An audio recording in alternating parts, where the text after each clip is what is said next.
The legacy of Henry Blackaby is marked with faithfulness to the Great Commission and a desire to see the heart of God's work. While pastoring a church in Southern California, Blackaby was asked to return to his home in Canada to help a declining church in Saskatoon, Saskatchewan. Blackaby was struck when he said, "The only hope for Canada is if Canadian pastors come back home." He and his wife Marilyn answered the call to serve Faith Baptist Church in Saskatoon in 1970. Over the next 12 years, the small church grew from 8 members to a thriving congregation that launched 38 mission churches, as well as the Canadian Baptist Theological College. Can you imagine a small group of 8 discouraged church members praying about whether to continue or just disband? Where would they find a pastor? There were no Canadian pastors to call. And who would move from America to the Canadian prairies with bitter cold winters with no money to pay them? Well, my dad. How could they have known that God would use that little group to reach hundreds of college students, start a Bible college, and plant 38 churches in the next 12 years? They just knew that they didn't know how, they didn't know what God was going to do. They just knew God was going to do something. Ultimately, there were 38 different mission sites, mission outreaches to 38 different cities and towns and villages. And again, God just began to move. There, in those years of local church ministry, the principles of Blackaby's book, Experiencing God, took shape into what would become the resource that has led to millions of changed lives. Blackaby's famous summary of how to know and do the will of God, watch to see where God is working and join Him, has guided numerous people, churches, and ministries to join God's work. Henry's simple way of saying things, and yet his profound depth, continues to resonate with church leaders today. It's an evergreen resource. And I can't say enough about how God used such a humble, kind, faithful man to produce a resource that 1 Corinthians 2:9, no eye has seen, no ear has heard, no mind has conceived what God has prepared for those who love Him. Nobody saw this coming. A church planter from Canada in a really desolate place, producing a resource that today is still inspiring millions of people. Since 1990, the study has sold more than 8 million copies in English and is available in more than 80 languages. I've now been to 39 countries of the world, and everywhere I go, I see the influence of my dad through Experiencing God. In the last season of my parents' lives, I had the privilege to be their pastor. Talk about coming full circle. They have both recently passed to be with the Lord, but they would often reminisce about what God had done. So humble, amazed that God would have chosen to use their lives. Who'd have believed that a boy raised in a remote village in Canada could touch the world? But that is true for anyone who seeks to follow God. That is the testimony of Experiencing God. I wish that I could have a cup of coffee with Henry Blackaby. I wish I could hear a little bit more about what went into that moment when he saw in his head Experiencing God. And yet, I know that Henry would never make it about him. It would always be about God's vision, His provision, and His inspiration. And I just want to say thank you to the Blackaby family for allowing Lifeway to steward that resource, to be a partner in that, and to continue to tell the story of all that God's done through the Blackaby family. I feel what a legacy, what a heritage. It was not complicated. It was just trust the Lord, keep the fact that He's on His throne always in your perspective, and don't lose your joy or your wonder as you get to serve Almighty God. Whether he was leading a Bible study with 3 people who'd attended on a cold, wintry night, or whether he was in a stadium with 40,000 pastors, he felt the same way. What a privilege to get to serve God. Only eternity will be able to measure the impact of Henry's example of seeing where God is at work and joining Him. But his legacy lives on through countless leaders, including his son Richard, who serves as the president of Blackaby Ministries International. He will be receiving the Reach Legacy and Evangelism Award on behalf of the Blackaby family.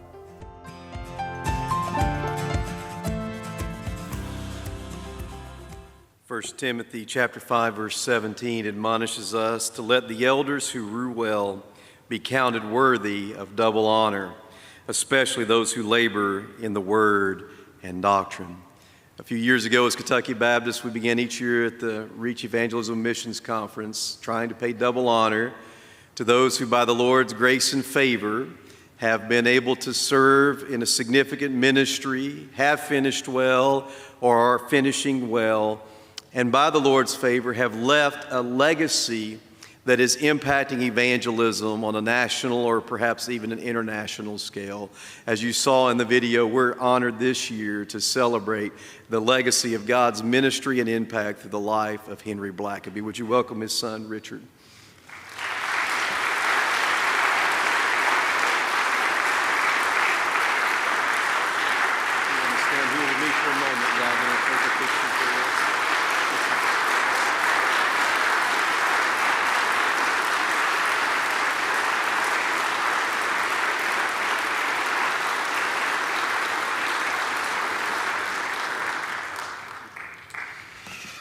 Well, I must say what an honor it is for the Blackaby family to have our father recognized this way. And those of you that are pastors' wives know full well that we all know my dad would never have done what he did without the mother that we had and his wife. He just passed about a year ago. So my parents prayed for their kids and their grandkids every day. And I'll just be honest with you, a year ago was the first time in my entire life I hadn't had that prayer cover over me. God had blessed me and protected me, and I honestly wondered what it would be like without the Air Force covering me anymore as I was on the ground. I feared going out ministering as if will the Spirit leave once my parents aren't interceding for me. But lots of reflections as I thought about my dad especially. My dad was the most ordinary person I ever knew. He's as ordinary as you could imagine. But he was also the greatest man of God I ever knew. It's interesting how that works, isn't it? We tend to think you've got to be extra brilliant and talented and gifted. He was so ordinary. But the only extraordinary thing about him was he was absolutely in love with Jesus. And there's just nothing that God could ask him to do that he would not do. And if I just reflect for a moment, I want to share just a bit of a message just based on some things I watched in my dad as a minister of God. But, as he got older, he died at 88, and in February, a year ago. And I'll tell you, just as a son, I'm his oldest child. My dad had always been a giant for me. But in his later years, he battled with dementia. He got to where he couldn't care for himself. He needed nursing care to just do some of the most mundane things that needed to be taken care of. And we had him in a place where he could get nursing care, just not too far from where I lived, so I could see him regularly. But there were just days after my mother left. In 19 months, I lost both parents and my only sister. And after Mom left, I just didn't know how long Dad could go on without her. So he's in a place to get some nursing care. And I'll just be honest with you, and some of you have been there. There are days I would just ask God, why do you keep him here? This man has been invited to the White House a number of times. He's spoken at the Pentagon, the United Nations. I've traveled the world with him, meeting world leaders. He has corporate CEOs flying in on private jets just to seek his counsel. And now he can't even dress himself. Why do you keep him here, Lord? He's got such a reward. I mean, I don't want to see him go, but it just seemed like he's a frail old man who's lost most of his memory. Lord, he's done. Let him go home. Release him. Let him truly experience God in a way he never has experienced him before. And then you know what happened? In fact, one day I remember I was talking to a nurse that was caring for him, and I just wanted her to know, you may have to do some pretty unpleasant things caring for my dad now, but I want you to know this is a great man. You're caring for a great man. And this woman said, "Oh, I know he is." I said, "Well, how do you know? All you've ever known him is as an 88-year-old frail dementia patient." And she said, "Oh, I can just tell. There's something every time I come in this room. I can tell something different about this place." And you know what's so amazing? About a month later, when that nurse was caring for my dad, my brother-in-law led that nurse to Christ. And I thought to myself, God, is that why you kept him around? There's one more soul to be won by this man.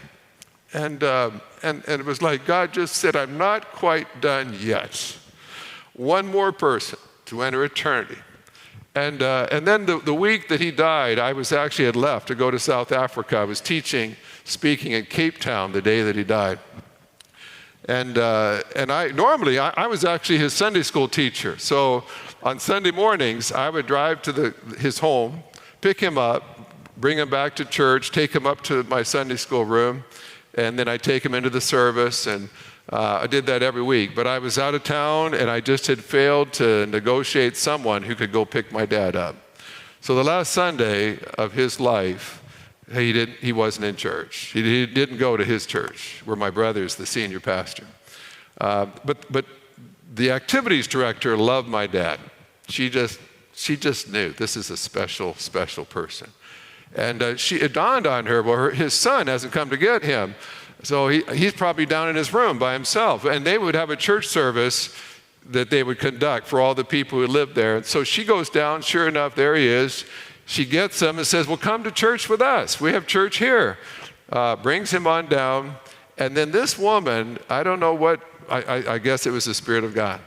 They didn't have a speaker that day. The preacher hadn't come that day. So she goes on YouTube and finds one of my dad's old sermons of him preaching. And she pulls it up on the screen. And the last Sunday, my dad had not physically preached a sermon for a while, but at the last Sunday he ever had, he watched himself preach to all of his neighbors one last time. And he was gone.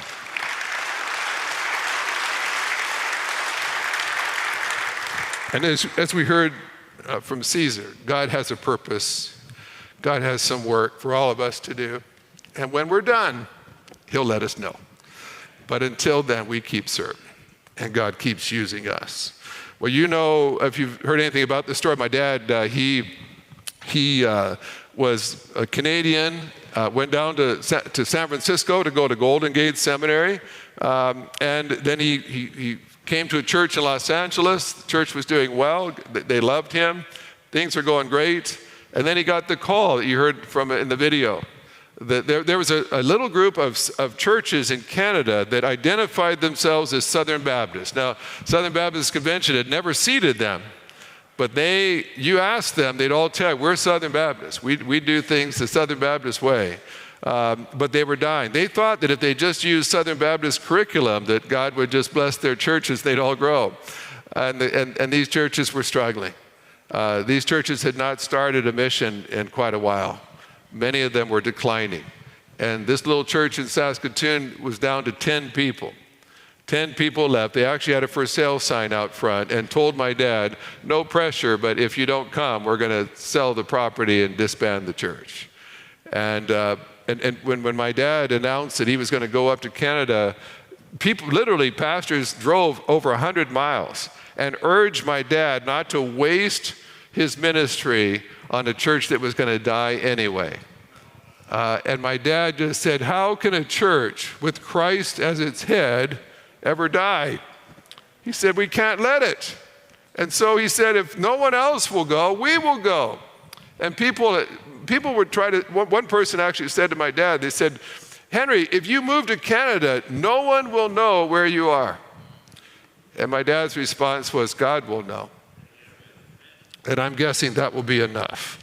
And so he moved there. And no church, and what we found was that, when things get really tough, church leaders start making excuses. And they told my dad, you have to understand, Henry, Canadians are not open to the gospel. You need to understand there's no funding to start mission churches. There's no funding to reach out and do evangelism. It's a cold place. It's a hard place. And my dad, they said, you better stay where you are, where there's some places and there's some fruit, there's some harvest. But my dad had said, well, God didn't call me to be a pastor there. He just called me to be a follower of him. And wherever he goes, I'm going with him. I don't care where it is. And I learned as just a boy, I was 8 years old when we left and moved to Canada. that when God speaks, you just have to go. You don't sit around looking at how hard it's going to be and worrying about what if it doesn't work out. My dad taught us, he said, listen, don't spend your whole ministry career looking for an easy place to serve. He said, there's long lines of people looking for an easy place to serve. Just find the hard place. Find the place no one else wants to go and go there. You won't have to wait in line. You get right to the front. It's like having a fast pass at Disney World. You know, don't skip the line. Just go to the hard place everyone else has given up on. And I absolutely believe my dad would never have written Experiencing God if he had ministered in an easy place. He went to the hardest place imaginable, and he discovered that if you have God, you've got everything that you need. My dad, his favorite, by the way, the thing my dad was most proud of was not how many books he wrote. It was not how many times he met a world leader. In fact, he forgot. As he got older, he'd ask me now and then, he said, how many presidents have I met again, Richard? I said, you can't remember how many times you've been to the White House? He couldn't remember. That wasn't actually what was important to him. You know what he really cared about? He had 5 kids, and all 5 kids are in full-time Christian ministry. At his funeral, I was the first one to go in. I've been in for over 40 years. And in the next 40 years, all 5 of us came in. And at my dad's funeral, all 5 of us were still in. None of us had left. And then he started working on his grandkids. And about the older half, about half his grandkids now are in ministry. My son, Mike, my oldest, all 3 of my kids are in ministry. And Mike is my oldest. He's a church planter in Canada, in Victoria, which is considered the 3rd most unreached place in all of Canada. And one of my dad's other granddaughters has gone to the number 1 most difficult place in all of Canada to start a church. His grandkids have gone to the number 1, number 3 most unchurched place in the entire nation. And I'm thinking they'd make their grandfather proud. His grandkids aren't looking for easy places either. But if you met my dad, and if he gave you back in the day, he was still old school, he'd give you a business card. And I've got a bunch of his business cards from over the years. And the verse, he had a theme verse. If you ever knew him back in the day, you'd know his theme verse. It was from Daniel chapter 3, verse 17. And you know that story. It's about Shadrach, Meshach, and Abednego, where the Babylonian army had come outside the gates of Jerusalem. And they had brazenly just said, we'll take all the best young men you've got in the city, and we'll take them back to Babylon, we'll indoctrinate them, we'll pressure them to be just like us, to embrace all of our gods, our worship, our values. And 4 young men, Daniel, and then his friends Shadrach, Meshach, Abednego, got exiled, taken hundreds of miles away, never to see their parents or friends or homeland again. And they're indoctrinated, and yet those 4 resist all the pressure upon the young people. As best we know, all the other young people just embraced what they were taught, what they were given. But those 4 men said, even if no one else goes with God, we're going with God. And you remember their story. They're given responsibility. But then you get to chapter 3, and Nebuchadnezzar, the most powerful monarch, ruler in the world, builds a 90-foot statue and says, when the music starts playing, you better all be on your faces in worship or you're dead. And when the music plays, everybody dutifully falls to the ground, faces in the dirt, except Shadrach, Meshach, and Abednego. I'll tell you what, I think we all like to think we'd be the last 3 standing. But you stop and think about the pressure when all of society says it's this way, and you want to stand up where everyone looks at you. Everyone else is on their face, and you're still standing. And the most powerful king on the planet, with the most powerful army in the world, looks at you with anger and says, get on your face or you're dead. And then in verse 16, it has this beautiful statement. They look at the king and they said, well, that may be so, that you may be ready to throw us into the furnace. But they said, but our God, whom we serve, is able to deliver us. And he will.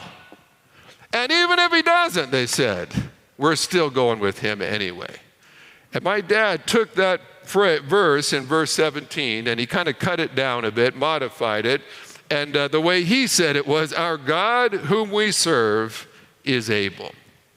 And he will. And that was written on every card my dad had. All the time he served in Canada for many years afterward, that was his theme.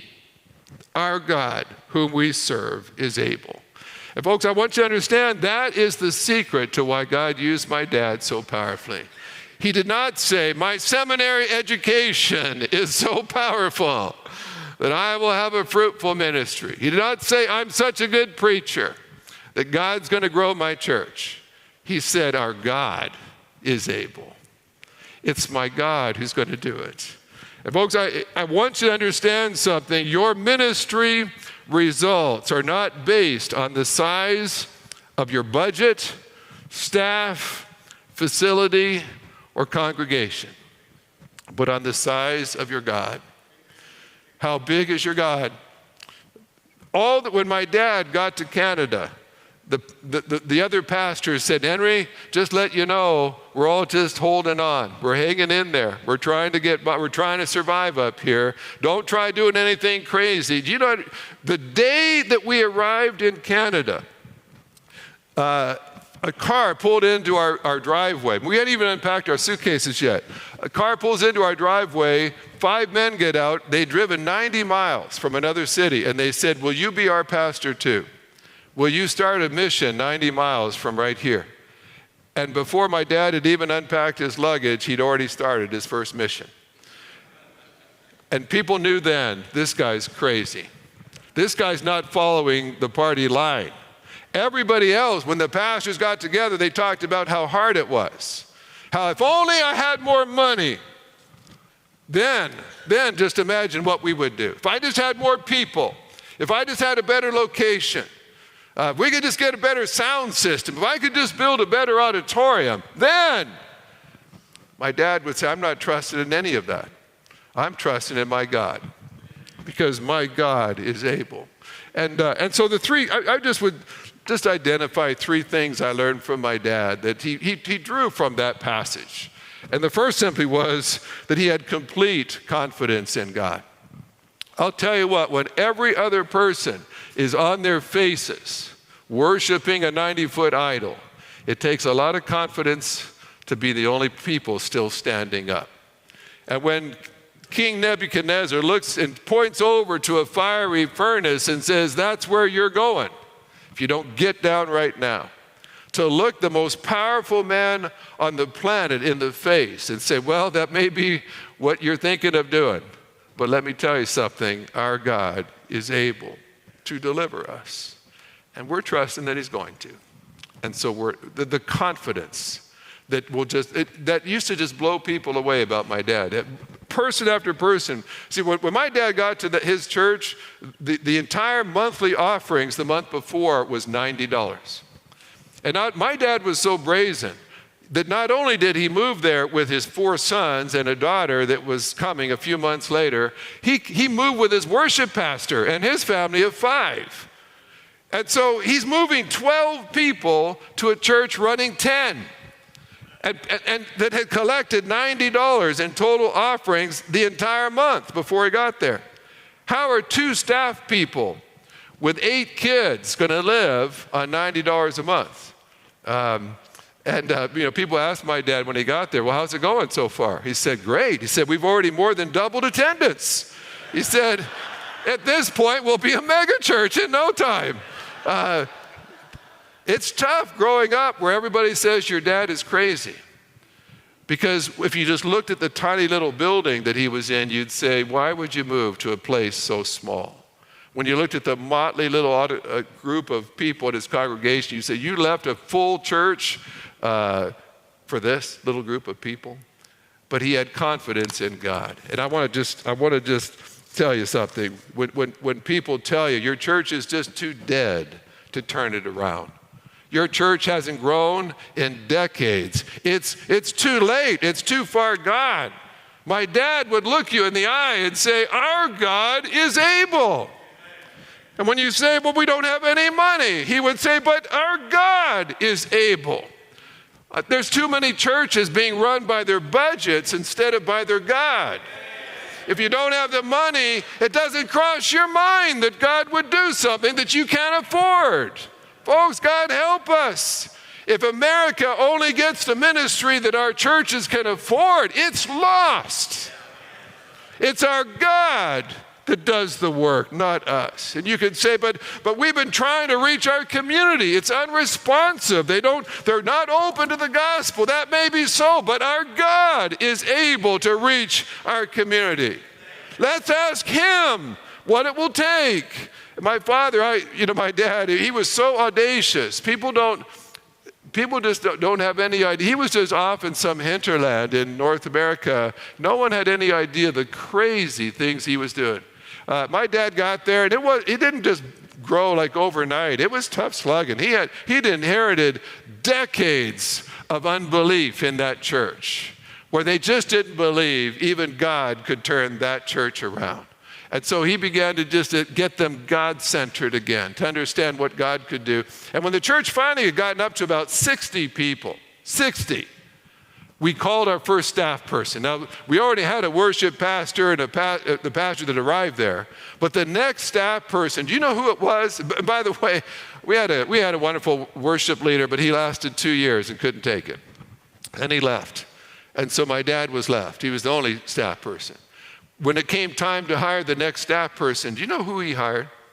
Not a minister of education, not an executive pastor, not even another worship pastor. Do you know the first person he hired once he got up to that church? A missions pastor. We don't even have a youth pastor yet. We don't have any other staff. The first person he hired was someone whose entire job was not to grow our church, but to take people from our church and go start other churches.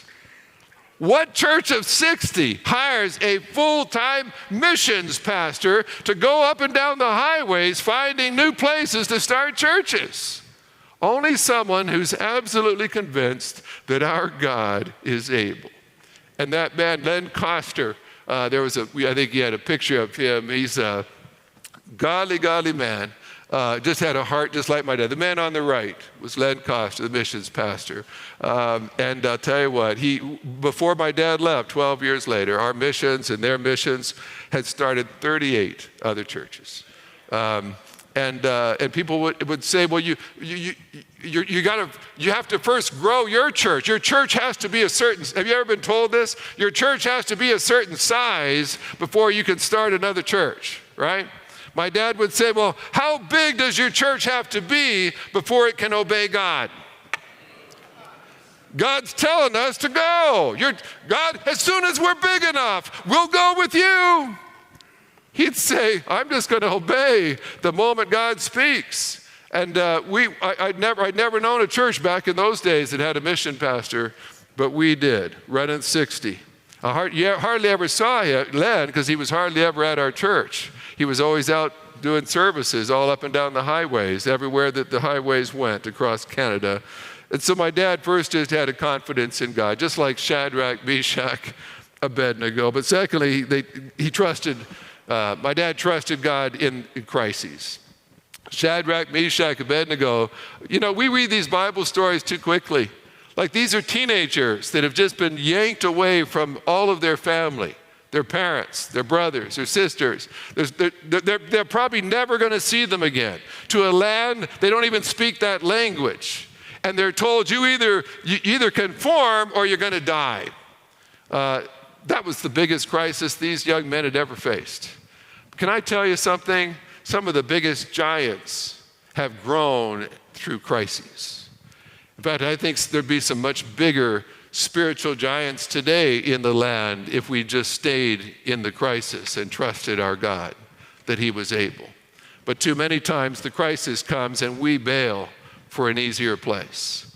I think the reason God trusted my dad to write Experiencing God was he stayed right at his post, even during the most severe crisis you could imagine. We'd been in Canada for a month, and my mother got up one night to go to the bathroom, and someone had, apparently whoever had been renting our house before us had had a little catering business on the weekends and would have a sizable amount of money in the house on the weekends. And some thief apparently knew about this, and they had broken into our house and were making their way into my parents' bedroom when my mother walked out right into a burglar coming into her bedroom. My mother screamed. I'm sure that burglar was deaf immediately for the rest of his life. My dad jumped out of bed and is having to chase a burglar out of. Now, we lived in Los Angeles before then and had never had a break-in. We moved to Canada within a month. A man has broken into our house and stolen my mother's purse. And they moved at the end of April. Early December that same year, my mother gave birth to my sister. And there were complications. My mother had already given birth to 4 boys, but somehow with my sister there were complications, and my mother began bleeding. And the doctors couldn't stop the bleeding. And they called my dad in to say, you better stay close. And so during the night, he couldn't be in the hospital room with her. He was just waiting out in the waiting room. And it's always bothered me that my dad moved 1,800 miles to help a church of 10 not die. And a few months later, when he's waiting to find out if his wife has died, nobody sat in the waiting room with him. No one drove 2 miles to sit with him after he'd driven 1,800 miles to come and save them. I'll tell you what, if my dad, if he wanted to be a bitter man, there were many, many opportunities. In the crisis moments, he could have gotten a pity party and said, if this is how you're going to treat your pastor, no wonder you've never been able to keep a pastor before. He could have just packed his bags, but he sat there in the waiting room by himself all night. And in the middle of the night, a doctor came in, the surgeon, he said, is there a Mr. Blackaby here? My dad said, right here. The surgeon came over. He said, we've done everything we know to do. We can't stop the bleeding. If the bleeding doesn't stop, we're going to lose her. I don't think she can make it till the morning. And he spun around and went back into the surgery room. My dad, alone, realizes I've just moved my 4 kids, now 5, 1,800 miles to a church of 10 people. And my dear wife, who was right by my side, may not live till tomorrow. And I asked my dad about that. Didn't you get discouraged? Didn't you get angry? Didn't you get angry at God? God, we moved 1,800 miles, and you're going to let my wife die? My dad just said, I just bowed my head and said, God, I followed you where you've led. And I just believe when the doctors have nothing more they can do, my God is still able. And that next morning, I asked my dad later, he said, Richard, I can't explain it. But he said that night, it was as if that little waiting room just was filled with the glory and the presence of God. And the love of God just swept over me so powerfully, I was absolutely convinced that God was with me. And that no matter what that the next time that door opened, I was going to find out if I was a widower or not. But no matter what he said, I knew God was with me and he loved me. And I was staying. I'd already decided if my wife dies, we're not going anywhere. Folks, just because you're in a crisis, your crisis doesn't cancel your call. If God called you somewhere, only he can remove you. Doesn't matter what the crisis is. It doesn't matter how hard it is. Too many of God's servants assume if it gets tough enough, you're okay to leave. My dad said, leaving never crossed my mind because this is where God told me to be. The next morning, that same surgeon came out, walked over to my dad with a look of bewilderment. He said, the bleeding stopped. My dad said, well, thank you, doctor. The doctor said, we didn't do anything. It just stopped. He said, when I saw you the last time, we'd already done everything we could. We were just waiting for her to die, and it just stopped. He said, I can't explain it. My dad said, I can. My God, whom I serve, is able And that mother traveled the world with my dad. Her biggest joy was seeing all 5 of her kids coming to know Christ and to serve him full time. First thing she'd tell you, if she ever tell me about yourself, she'd tell you, we're blessed to have all 5 children serving our God. I'll tell you something. I don't know how we couldn't have served God after watching parents that no matter how hard it got, it never crossed their mind to turn on God or quit the assignment. But then third, he kept his eyes on God, not people. Folks, I'll tell you something. I'm blessed. I love to encourage pastors, and I often will be in a meeting like this, and a pastor will say, "Richard, could I take you for lunch? Could we just visit?" And I can't tell you how many meals and coffees and visits I've had with pastors, and oftentimes the pastors are discouraged. Oftentimes they want to quit, and they'll start to tell. I remember one pastor began to tell me what was going on. I said, "Tell me what's going on in your church," and he spoke nonstop for a solid hour. I mean, my entree came, I ate my entree.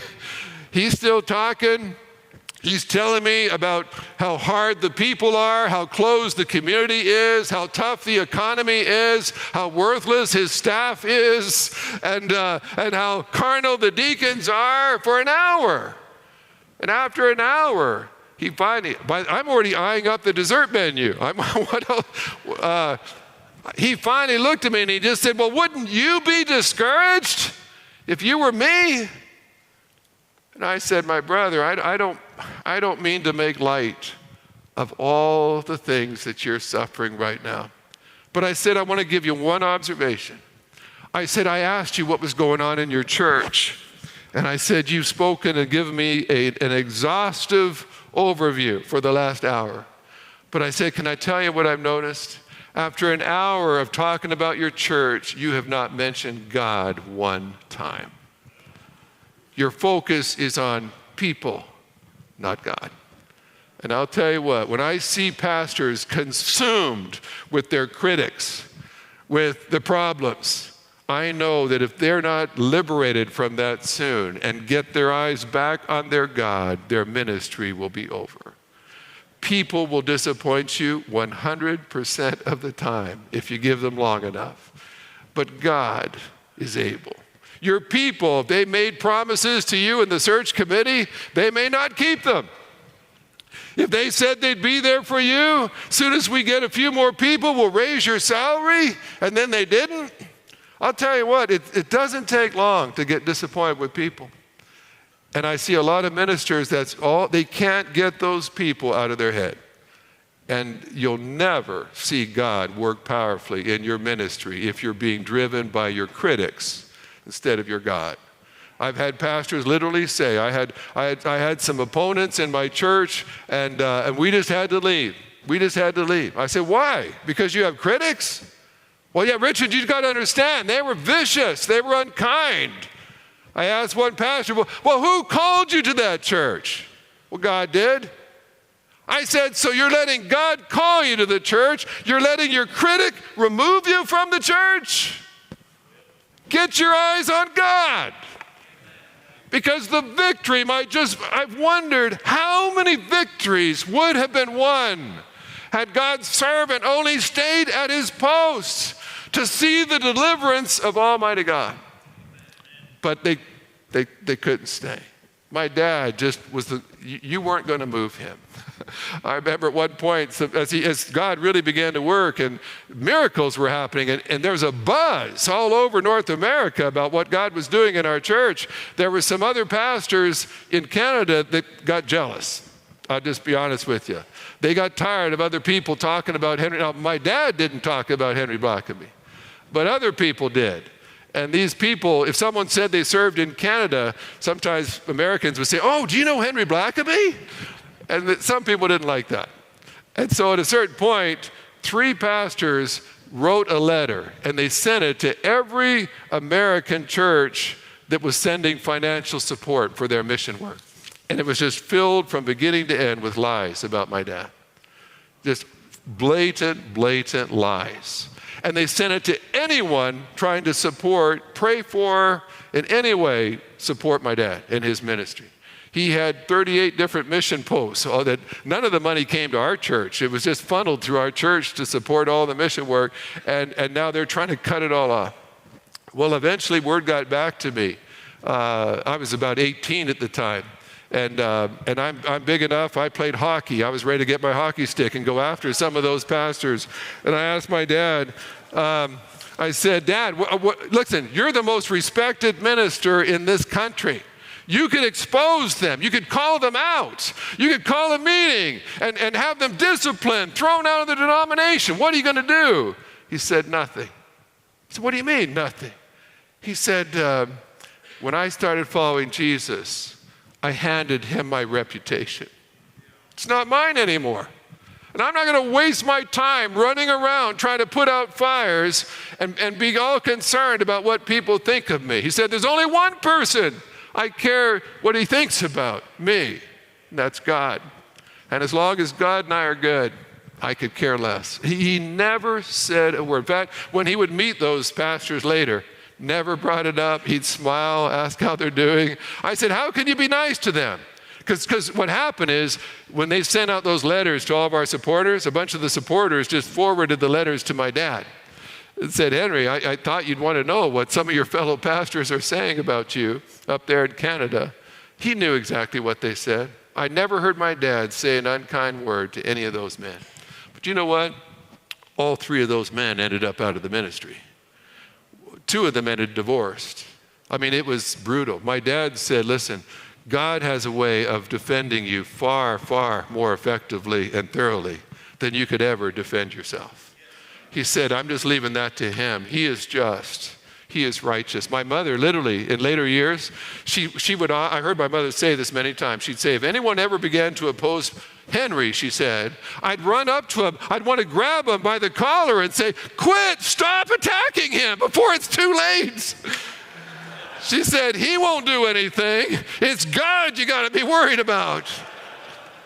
I'll tell you what, right near the end of his time in Canada, he had another bout where some people just really treated my dad unkindly. Just considering all he had done, all he'd sacrificed, he deserved so, and I, as his son, I just said, Dad, you deserve so much better. Sometimes a prophet is not without honor except where you serve, right? The people that know you, maybe your association, whatever else. He just wasn't treated well. And so my dad literally got a cabin and he went away and he said, God, this is what's happening. I just need to know that if you're disciplining me, if you're punishing me, I need to know that. If there's sin in my life, I need to know that because I'll get rid of it, God. I'll deal with it. And after that retreat, he just said, God said, we're good. Okay, God, if you want me just to continue serving this way, that's not my business. In fact, if you ever saw my dad autograph a book, he always wrote, his servant, Henry Blackaby. He said, a servant doesn't complain about the assignments. He just salutes and gets to the work. And he said, I'm good, God. He went back to the same assignment, the same treatment, and it wasn't, I think, 2 months after that he was asked to write Experiencing God. And I've always thought to myself, that was the last test. The last test. I've got this beautiful thing I want to give to my people, but I need to entrust it to someone that will know that he's just a servant of God. It's not because he's a brilliant author. It's not because he's so incredibly insightful. He's just a servant that was given an assignment and he was just faithful with it. And I really believe that was the last final exam for my dad. Henry, is it going to be about you or is it going to be about me? And when my dad said, God, just put me any place and I'll be just grateful that you gave me the assignment. God said, then I'm going to give you this assignment. And his life was swept up into an entirely different stratosphere. And I remember in 2006, my dad was the honorary chairman of the Day of Prayer in America. And part of that took him to the East Room of the White House when George W. Bush was president. All of my siblings and our spouses, we were all sitting in that East Room, largest room in the White House. And my dad, and I've got this picture in my office. And as I'm sitting in the White House, I'm thinking to myself, I remember pulling up in front of that broken down, dilapidated, forsaken church building with 10 discouraged people wanting to quit. And my dad looking at his kids and saying, there's no greater honor in all the world than serving Almighty God. It may not look much like much to you kids, but our God, whom we serve, is able. And in 2006, as my dad's shaking hands with the president, I'm thinking to myself, Dad was right. Dad was right. Can God take someone in a church of 10 and put him in the White House? He can put you anywhere he wants. He's God. And our God, whom we serve, is able. Let me pray with you. Lord, thank you for the heritage that you've given me. My prayer now is that I would give a similar heritage to my kids. That, Lord, when my grandkids watch me serve you, they would come to believe that my God was an awesome God. Not just because of what I said, but how I lived, how I served, how I ministered. May my grandkids look at my life and say, based on how Grandpa serves God, God must be awesome. Oh God, may we serve you that way in our churches as well. Lord, may we have confidence, not because we have a big budget, not because we have the biggest church in our town, but because we serve the biggest, greatest God. God, may we not be limited by how much money we have in the checking account, but may we just stand before our Master, receive our instructions, and go confidently, knowing that you are able to provide whatever we need. And God, when we are in those crisis times, when we face those critics and opponents, may we never treat their voices as more important than your voice. May we just quietly retreat somewhere where we can hear your still small voice. And when we know what it is you would have us to do, may we do it with boldness and confidence, with an absolute assurance that our God is able and you will. May it be so. And I pray this in Jesus' name. Amen.